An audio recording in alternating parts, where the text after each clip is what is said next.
ഇന്ന് ചെമ്മീനോട്ട വന്നിരിക്കുന്നത്. ഇന്ന് ഉച്ചയ്ക്ക് ശേഷം നമ്മൾ ചെമ്മീനോട്ട കൂട്ടാൻ. അപ്പം നമുക്ക് ഇതെങ്ങനെ പൊടിച്ചെന്ന് കാണിച്ചു തരാം.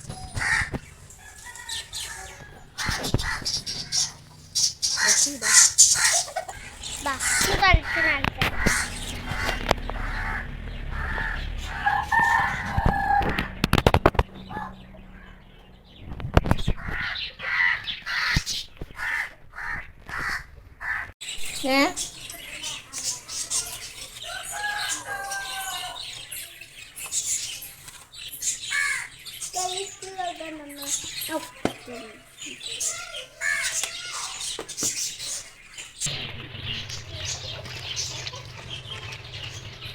ഉപ്പൊക്കെ ഇട്ടിട്ടുണ്ട്. ഇനി നമുക്ക് അപ്പുറത്തെ പാത്രത്തിലേക്ക് ഇടാം. ഇന്ന് കഴുകി വൃത്തിയാക്കിയിട്ടുണ്ടാക്കുന്നു. അപ്പൊ നമ്മൾ പൊടിച്ച് നമുക്കിതിനെ ടേസ്റ്റ് ഇടാം.